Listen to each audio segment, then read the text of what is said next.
It's been 5 months, yes, 5 months since Split has been removed from the game. Harbor has never even seen Split, and I've got some very aggressive opinions on why I think Riot needs to change this ASAP. And to be honest, it was controversial then, but it's about to become way more controversial today. And let me explain why. Because of two major rumors. The first one being that next act will get Split back. Okay, maybe some good news. But we're also predicted to get another map next act, meaning the total map pool will be now 9 maps, but we know that Riot wants to stick to 7, meaning not only will Split come back most likely alongside a new map, but it then means a different map, or furthermore 2 maps, will have to be removed. And this all comes at a point when Valorant is feeling rather stale, thanks to the fact that Harbor was not hyped and there's basically nothing else coming to the game other than skin bundles, which does not affect gameplay. So yes, this is about to be extraordinarily controversial, and it's time for you and me to talk about why Riot should stop removing maps from their freaking map pool for the sake of the average player, right after today's sponsor.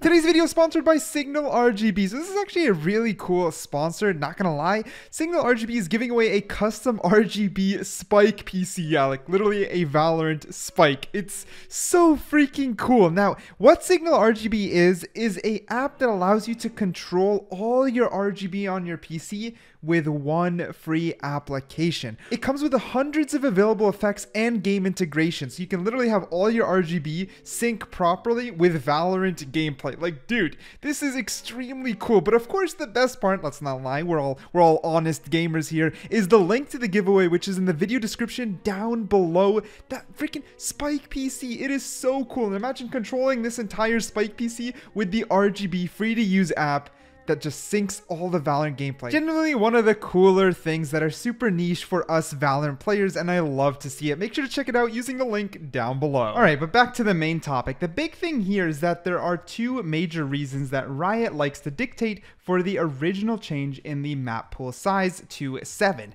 The first one being esports players, and guess what the second one is? Professional organizations. So, okay, it's esports. The major reason, over 66%, nearly 70% of the reason they want to be at 7 maps is because of esports. And a big reason of how they're dictating which maps to rotate in is also due to pro players. So, Valorant's major core gameplay, and the biggest thing with Valorant, like it or not, is maps and agents. Those change the gameplay the most. Maps arguably for everyone, since unlike agents, not only one person is playing it or they're niche depending on the game. No. Maps change for every agent every single game. So they're dictating all this based off 0.01% of the player base. Because like it or not, the vast majority, 99% or 98% of players do not care, play, watch, or even interact with tournaments and professional play. And right now we're going to discuss what I think they need to change ASAP. So the first thing that some of you guys might be decisive about is unrated. Now, you might argue that unrated needs to match ranked because you have to win 20 games in order to play ranked, and they want people to be preparing for the correct game mode, right? That's the whole idea.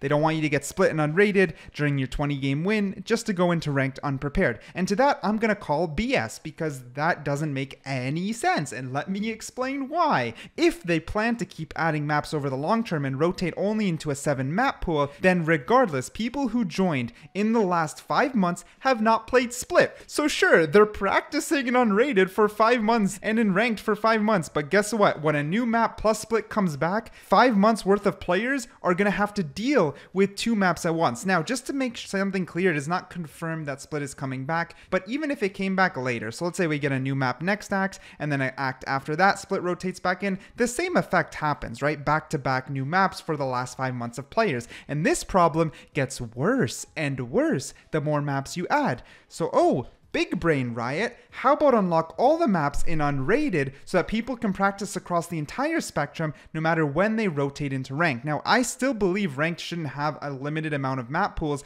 and instead should opt to use a ban system and have everything accessible within ranked to keep things engaging and fun. Keep things fresh, because over the long period of time, having more and more maps expands gameplay potential, and then just having a ban system will allow maps to be controlled by metas based off of balance and agent changes. You following? But alright, maybe I'm getting a little bit heated, and I'm not saying that professional play can't be different than the main play. I know that Riot likes to preach the fact that they should be as close as possible, and they believe that increases engagement, but I believe that increases us getting bored and stop playing the game. That's still your major goal. Your major goal should be to keep your game the most fun and engaging to the vast majority of players. That is a fact, and the minute Riot starts tailoring too much to the high end of the spectrum in professional play, let me tell you, that is the day the game starts declining, and I believe it might already be on its course for the last little while. Number one is content, number two is priority. And let me explain something. Overwatch, some of its worst time was when they tuned it for the Overwatch League way too much, and they focused on professional play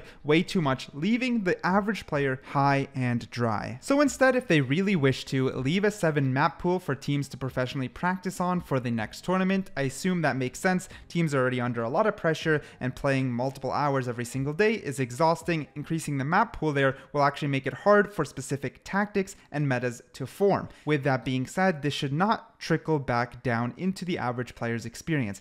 At bare minimum, and my bare minimum solution is at least leave unrated untouched. Let the casuals who want to play with their friends like me to enjoy the game at its fullest with all the maps across all the agents, and keep the game ever expanding, right? Keep that thing going, keep it rolling. And then for ranked, maybe increase it at least to the 8 map pool or 9 map pool size. I think CSGO is 9, but please do not quote me. I apologize in advance if that's misinformation. I think it's 9. If it's at least 9, that's still a little bit better, and then have rotations happen often. Don't keep 5 months is a long time, guys. 5 months without split is crazy long time. That is ridiculous. Harbor has never seen split, and I don't know if maybe another agent hasn't seen split. I think so.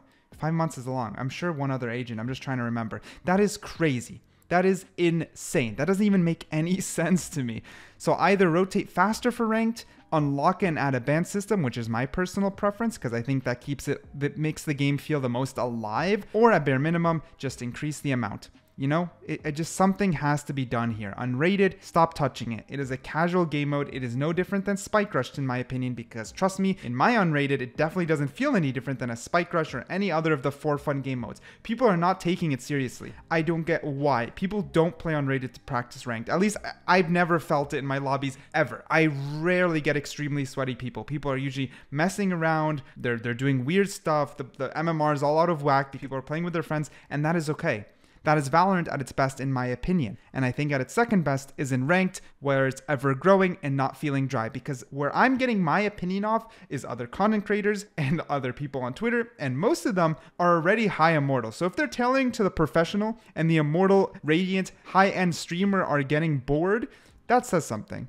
That says something, and that's coming from content, 1 being agent, and 2 being maps. Now, truth be told, while I did obviously get heated in this video, it is a complex topic, and I'm not close-minded in that fact. I could be completely in the wrong. It's just my gut feeling, it's my hunch, and ultimately, it is my opinion. But of course, let me know what you think down below.